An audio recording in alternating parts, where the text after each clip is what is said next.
lesson today. Woo. Okay. Today we'll be continuing The Adventures of Tom Sawyer by Mark Twain. Chapter 14. When Tom awoke in the morning, he wondered where he was. He sat up and rubbed his eyes and looked around. Then he comprehended. It was the cool gray dawn, and there was a delicious sense of repose and peace in the deep pervading calm and silence of the woods. Not a leaf stirred. Not a sound obtruded upon great nature's meditation. Beaded dewdrops. Beaded dewdrops stood upon the leaves and grasses. A white layer of ashes covered the fire, and a thin blue breath of smoke rose straight into the air. Joe and Huck still slept. Now, far away in the woods, a bird called. Someone's opening doors. Now, far away in the woods, a bird called. Another answered. Presently, the hammering of a woodpecker was heard. Gradually, the cool, dim gray of the morning whitened, and as gradually sounds multiplied and life manifested itself. The marvel of nature shaking off sleep and going to work unfolded itself to the musing boy. A little green worm came crawling over a dewy leaf, lifting 2/3 of his body into the air from time to time, and sniffing around. Then, proceeding again, for he was measuring, Tom said, and when the worm approached him of its own accord, he sat as still as a stone, with his hopes rising and falling by turns as the creature still came toward him, or seemed inclined to go elsewhere. And when at last it considered a painful moment with its curved body in the air, and then came decisively down upon Tom's leg, and began a journey over him, his whole heart was glad, for that meant that he was going to have a new suit of clothes, without the shadow of a doubt a gaudy piratical uniform. Now a procession of ants appeared from nowhere in particular, and went about their labors. One struggled manfully with a dead spider 5 times as big as itself in its arms, and lugged it straight up a tree trunk. A brown-spotted ladybug climbed the dizzy height of a grass blade, and Tom bent down close to it and said, "Ladybug, ladybug, fly away home. Your house is on fire, your children's alone." And she took wing and went off to see about it, which did not surprise the boy, for he knew of old that this insect was credulous about conflagrations, and he had practiced upon its simplicity more than once. A tumblebug came next, heaving sturdily at its ball, and Tom touched the creature to see it shut its legs against its body and pretend to be dead. The birds were fairly rioting by this time. A catbird, the northern mocker, lit in a tree over Tom's head, and trilled out her imitations of her neighbors in a rapture of enjoyment. Then a shrill jay swept down, a flash of blue flame, and stopped on a twig almost within the boy's reach, cocked his head to one side and eyed the strangers with a consuming curiosity. A gray squirrel and a big fellow of the fox kind came scurrying along, sitting up at intervals to inspect and chatter at the boys, for the wild things had probably never seen a human being before, and scarcely knew whether to be afraid or not. All nature was wide awake and stirring now. Long lances of sunlight pierced down through the dense foliage far and near, and a few butterflies came fluttering upon the scene. Tom stirred up the other pirates, and they all clattered away with a shout, and in a minute or two were stripped and chasing after and tumbling over each other in the shallow, limpid water of the white sandbar. They felt no longing for the little village sleeping in the distance beyond the majestic waste of water. A vagrant current or a slight rise in the river had carried off their raft, but this only gratified them, since its going was something like burning the bridge between them and civilization.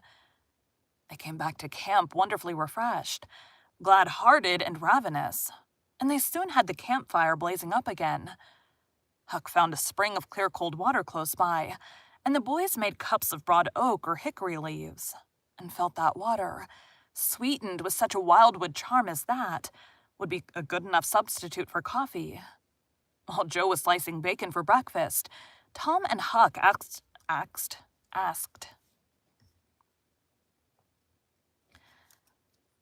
Tom and Huck asked him to hold on a minute. They stepped to a promising nook in the riverbank and threw in their lines. Almost immediately they had reward.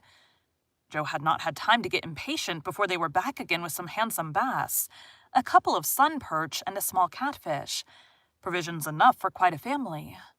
They fried the fish with the bacon, and were astonished, for no fish had ever seemed so delicious before. They did not know that the quicker a freshwater fish is on the fire after he's caught, the better he is. And they reflected little upon what a sauce open-air sleeping, open-air exercise, bathing, and a large ingredient of hunger make too. They lay around in the shade after breakfast, while Huck had a smoke and then went off through the woods on an exploring expedition. They tramped gaily along, over decaying logs, through tangled underbrush among solemn monarchs of the forest, hung from their crowns to the ground with a drooping regalia of grapevines. Now and then they came upon snug nooks carpeted with grass and jeweled with flowers. They found plenty of things to be delighted with, but nothing to be astonished at. They discovered that the island was about 3 miles long and 1/4 of a mile wide, and that the shore it lay closest to was only separated from it by a narrow channel hardly 200 yards wide.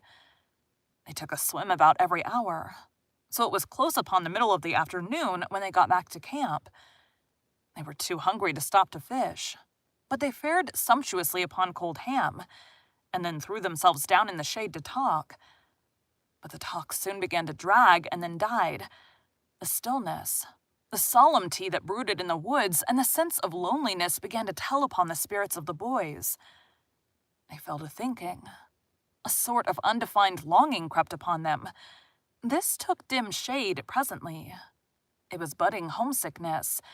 Even Finn the red-handed was dreaming of his doorsteps and empty hogsheads. But they were all ashamed of their weakness, and none was brave enough to speak his thought. For some time now, the boys had been dully conscious of a peculiar sound in the distance, just as one sometimes is of the ticking of a clock when he takes no distinct note of, which he takes. Just as one sometimes is of the ticking of no distinct note of. But now this mysterious sound became more pronounced and forced a recognition. The boys started, glanced at each other, and then assumed a listening attitude. There was a long silence, profound and unbroken. Then a deep, sullen boom came floating out of the distance. "What is it?" exclaimed Joe under his breath. "I wonder," said Tom in a whisper. "'Tain't thunder," said Huckleberry.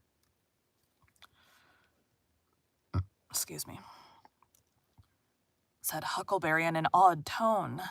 "Because thunder—" "Hark!" said Tom. "Listen, don't talk." They waited a time that seemed an age. And then the same muffled boom troubled the solemn hush. "Let's go and see." They sprang to their feet and hurried to the shore toward town.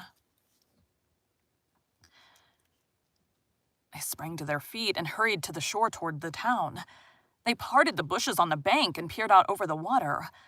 The little steam ferry boat was about a mile below the village, drifting with the current. Her broad deck seemed crowded with people. There were a great many skiffs rowing about or floating with the stream in the neighborhood of the ferry boat, but the boys could not determine what the men in them were doing. Presently, a great jet of white smoke burst from the ferry boat's side, and as it expanded and rose in a lazy cloud, that same dull throb of sound was borne to the listeners again. "I know now," exclaimed Tom. "Somebody's drownded." "That's it," said Huck. "They done that last summer when Bill Turner got drownded. They shoot a cannon over the water, and that makes him come up to the top. Yes, and they take loaves of bread and put quicksilver in 'em and set 'em afloat, and whenever there's anybody that's drownded, they'll float right there and stop." "Yes, I've heard about that," said Joe. "I wonder what makes the bread do that." "Oh, it ain't the bread so much," said Tom. "I reckon it's mostly what they say over it before they started out." "But they don't say anything over it," said Huck. "I've seen 'em and they don't." "Well, that's funny," said Tom. "But maybe they say it to themselves. Of course they do. Anybody might know that." The other boys agreed that there was reason in what Tom said, because an ignorant lump of bread, uninstructed by an incantation, could not be expected to act very intelligently when set upon an errand of such gravity. "By jings, I wish I was over there now," said Joe. "I do too," said Huck. "I'd give heaps to know who it is." The boy still listened and watched. Presently, a revealing thought flashed through Tom's mind, and he exclaimed, "Boys, I know who's drowned. It's us." They felt like heroes in an instant. Here was a gorgeous triumph. They were missed. They were mourned. Hearts were breaking on their account. Tears were being shed. Accusing memories of unkindness to these poor lost lads were rising up, and unavailing regrets and remorse were being indulged. And best of all, the departed were the talk of the whole town, and the envy of all the boys as far as this dazzling notoriety was concerned. This was fine. It was worthwhile to be a pirate after all. As twilight drew on, the ferry boat went back to her accustomed business and the skiffs disappeared. The pirates returned to camp. They were jubilant with vanity over their new grandeur and the illustrious trouble they were making. They caught fish, cooked supper and ate it, and then fell to guessing at what village was thinking and saying about them. What the village? And then fell to guessing at what the village was thinking and saying about them, and the pictures they drew of the public distress on their account were gratifying to look upon, from their point of view. But when the shadows of night closed them in, they gradually ceased to talk and sat gazing into the fire, with their minds evidently wandering elsewhere. The excitement was gone now, and Tom and Joe could not keep back thoughts of certain persons at home who were not enjoying this fine frolic as much as they were. Misgivings came. They grew troubled and unhappy. A sigh or two escaped unawares. By and by, Joe timidly ventured upon a roundabout feeler as how to the others might look upon a return to civilization. Not right now, but... Tom withered with his derision. Huck, being uncommitted as yet, joined in with Tom, and the waverer quickly explained and was glad to get out of the scrape with as little taint of chicken-hearted homesickness clinging to his garments as he could.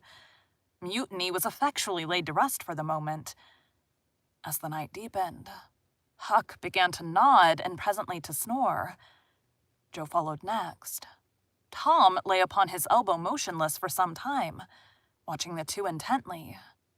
At last he got up cautiously on his knees and went searching among the grass and the flickering reflections flung by the campfire. He picked up and inspected several large semi-cylinders of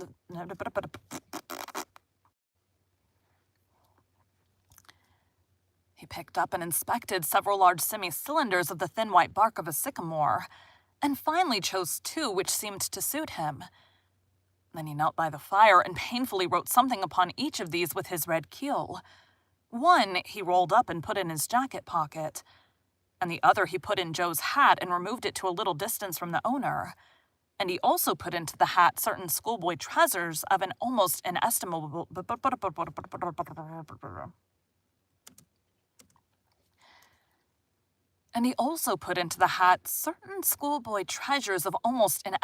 value. Among them, a lump of chalk, an India rubber ball, 3 fish hooks, and one of that kind of marbles known as a sure-enough crystal. Then he tiptoed his way cautiously among the trees till he felt that he was out of hearing, and straightway broke into a keen run in the direction of the sandbar. Thank you for joining Bite at a Time Books today, while we read a bite of one of your favorite classics. Again, my name is Bree Carlile, and I hope you come back tomorrow for the next bite of the Adventures of Tom Sawyer. Almost ran out of air there.